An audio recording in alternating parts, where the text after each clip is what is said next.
Good morning, and we are going to be in Psalms 26 and 28, or through 28 and 46. And remember, yesterday we introduced these things here, that when we're going through, green are invitations to trust the Lord, red are words that describe Him, and this light blue shading is words that describe the peace, the strength, and other blessings He provides. And finally, the light blue underlining describe the people who trust Him. What are the things? So as we go through this, look for these things. I'm just going to pop into 26, and we're going to start right away in Psalm 26. Judge me, O Lord, for I have walked in mine integrity. I have trusted also in the Lord. Therefore I shall not slide. Now notice this is a Psalm of David. Some of these are attributed directly to him. Now here's an interesting thing that I thought that is pointed out. In many of the Psalms, David and the other psalmists praised the Lord for His loving kindness. The Hebrew word translated as loving kindness is hesed, a difficult word to translate because its complex meaning. Hesed is a characteristic of valued relationships. It is manifest when each person in the relationship demonstrates love and loyalty to the other. The Lord's loving kindness is a covenantal theme that runs throughout the entire Old Testament. President Russell M. Nelson explained, all those who have made a covenant with God have access to a special kind of love and mercy. In the Hebrew language, that covenantal love is called hesed. Hesed has no adequate English equivalent. Translators of the King James Version of the Bible must have struggled with how to render hesed in English. They often chose loving kindness. This captures much, but not all, the meaning of hesed. Other translations were also rendered, such as mercy, goodness. Hesed is a unique term describing a covenant relationship in which both parties are bound to be loyal and faithful to each other. Because God has hesed for those who have covenanted with Him, He will love them. He will continue to work with them and offer them opportunities to change. He will forgive them when they repent, and should they stray, He will help them find their way back to Him. Once you have made a covenant with God, our relationship with Him becomes much closer than before. Before our covenant, now we are bound together because of our covenant with God. He will never tire in His efforts to help us, and He will never exhaust His merciful patience with us. Each of us has a special place in God's heart. He has high hopes for us. That was a landmark talk by President Nelson, and since then I've heard hesed a lot used in the church. It might not have its an adequate English translation, but in our culture, in the LDS culture, it has come to mean many of those things. The word hesed itself has become something that we talk about and we use in our language. At least I've noticed it, and I think it's a great thing to be able to talk about this love. We do have charity as well, but that has a different meaning to it as well. This is more not just Hesed is that covenantal love, and it's hard to describe it in words. So when we see loving kindness in other terms, think of Hesed. Okay, let's start again. Judge me, O Lord, for I have walked in mine integrity. I have trusted also in the Lord. Therefore I shall not slide. Examine me, O Lord, and prove me. Try my reins and my heart. It sounds reminds me of what we learned last week in Job, where he says, look at my life, O Lord. But it's a little bit different, because in Job he was kind of saying, I'm not as bad as everybody thinks I am. Here it's, look at my life. I have trusted you, and I want to trust in you, and I don't want to slide backwards or anything else. I want to go forward. For thy loving kindness is before mine eyes, and I have walked in thy truth. I have made those covenants to be closer to thee. I have not sat with vain persons, neither will I go with the dissemblers. I have hated the congregation of the evildoers, and I will not sit with the wicked. I will wash mine hands in innocency. So I will compass thine altar, O Lord, that I may publish with the voice of thanksgiving and tell of all thy wondrous works. O Lord, I have loved the habitation of thy house, and the place where thine honor dwelleth, or where your presence dwells, or your glory. Gather not my soul with the sinners, nor my life with the bloody men of blood, or battle, or, bloody men. To me, it means those that have blood on their hands, in whose hands is mischief, and their right hand is full of bribes. But as for me, I walk in mine integrity. Redeem me, and be merciful unto me. My foot standeth in an even place. In the congregations will I bless the Lord.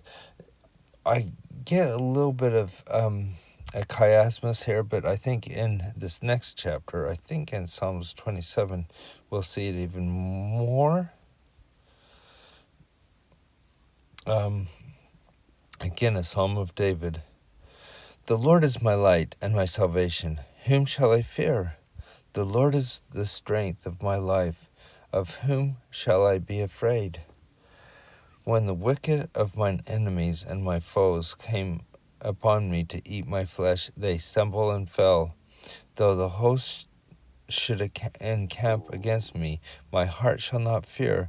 Though war should rise against me, in this will I be confident. One thing I have desired of the Lord, that I seek after, that I may dwell in the house of the Lord in all the days of my life, to behold the beauty of the Lord, and to inquire of his temple. For my time of trouble shall hide me in his pavilion, and the secret of his tabernacle shall hide me, and he shall set me up a rock. And now shall mine head be lifted up above my enemies around about me, and therefore will I. What just happened? Why? Sorry, I don't know why it did that. Therefore I will offer in his tabernacle sacrifices of joy. I will sing praises unto the Lord.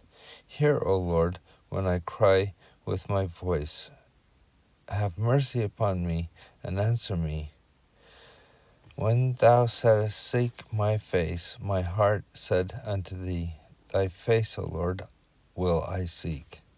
Hide not thy face from me. Put not thy servant away in anger. Can you just feel the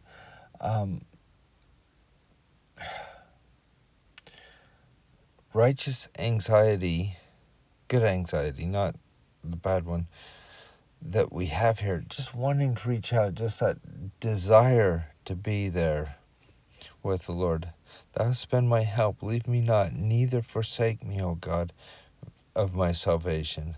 When my father and my mother forsake me, then the Lord will take me up.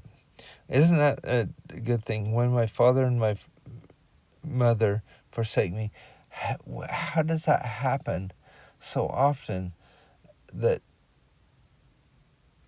it would be so hard for me to forsake my children? It just would be so hard to think that I would even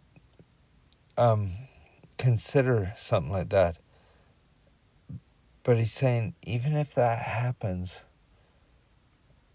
then the Lord will be there.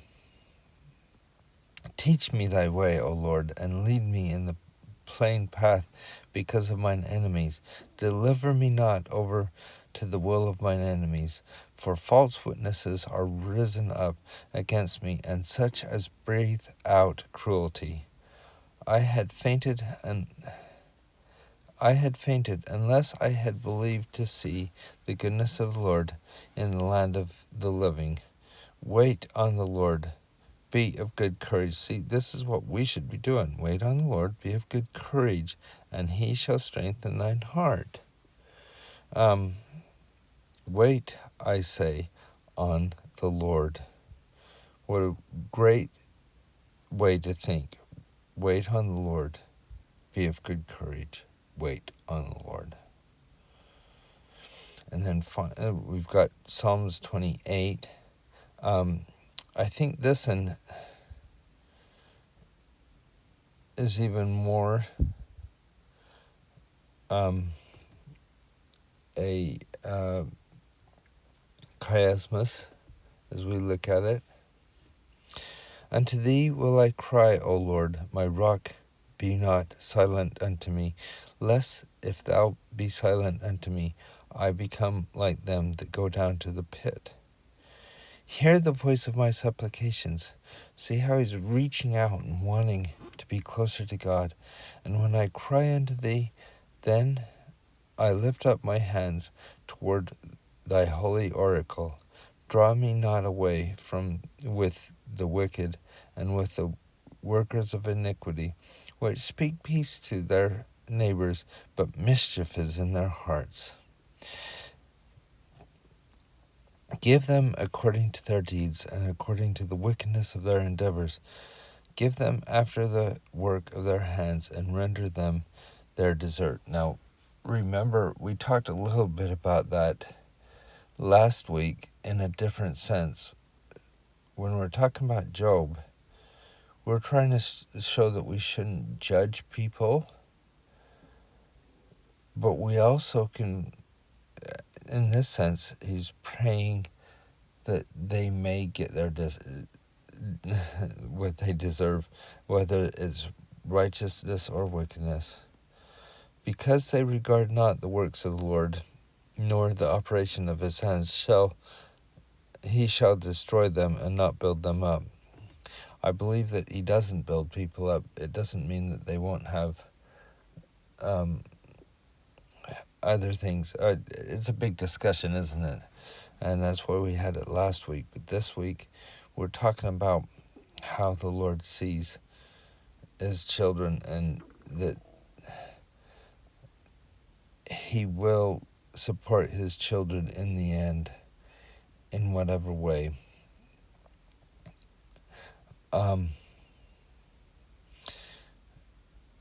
So remember that even when you're going through trials.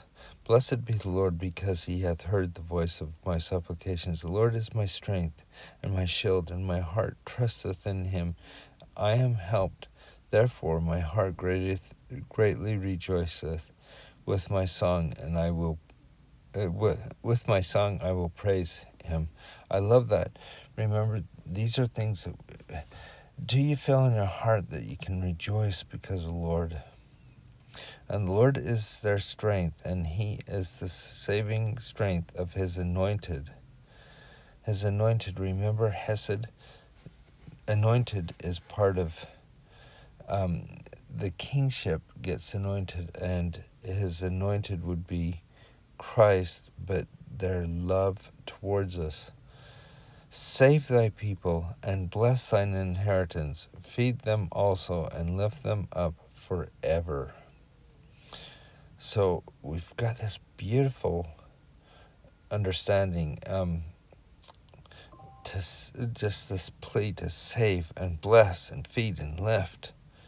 Do you see how that? Just the Psalms really have inspired people for generations. Now I'm just going to go back here and go to 46. And remember, we're still following these same rules of the invitations, the descriptions of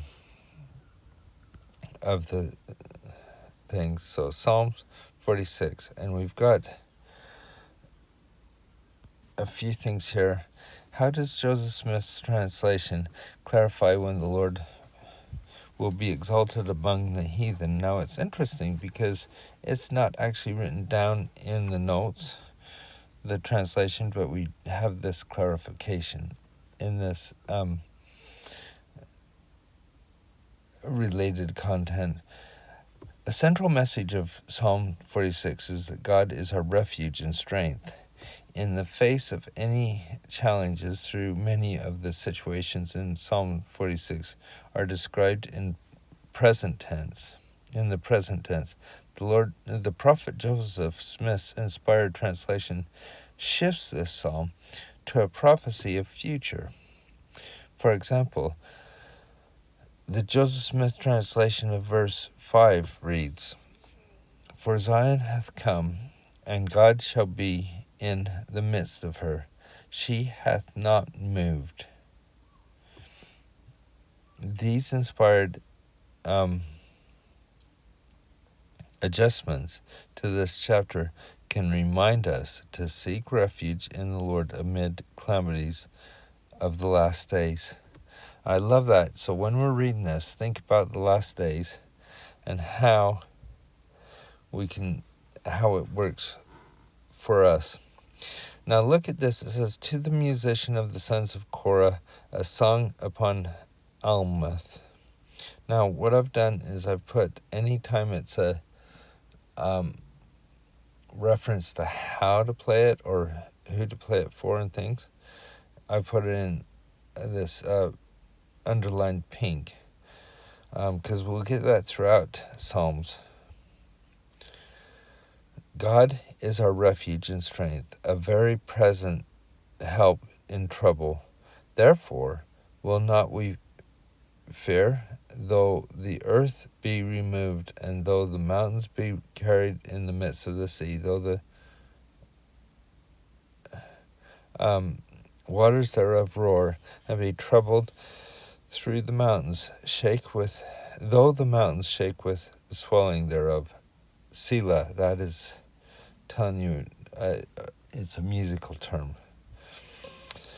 There is a river, the streams thereof shall make glad the city of God, and the holy place of the tabernacles of the Most High. Isn't it interesting how the waters roar, but there's a river that is this calmness in the city of God?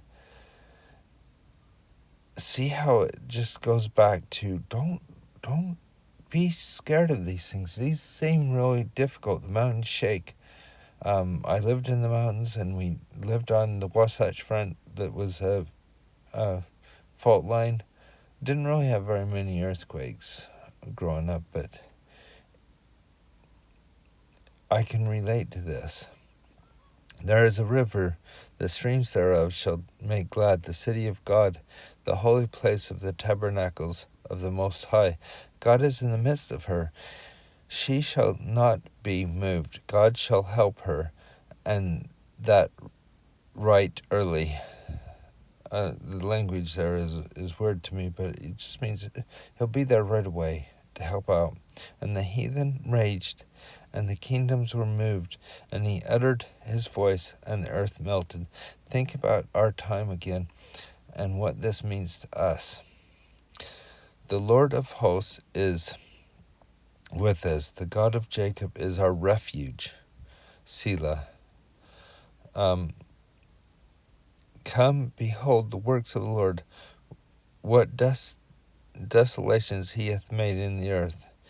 He maketh wars to cease unto the end of the earth. He breaketh the bow and cutteth the spear in sunder. He burneth the chariot in the fire. Be still and know that I am God. Isn't that the whole... it seems like it's the main theme since even before Moses, but be still and know that I am God, and I will be exalted among the heathen. I will be exalted in the earth. The Lord of hosts is with us. The God of Jacob is our refuge. Selah. What beautiful words that really pull us in and want us to be closer to God and to trust in Him more. And I hope you get that from these readings this week. And we'll see you tomorrow.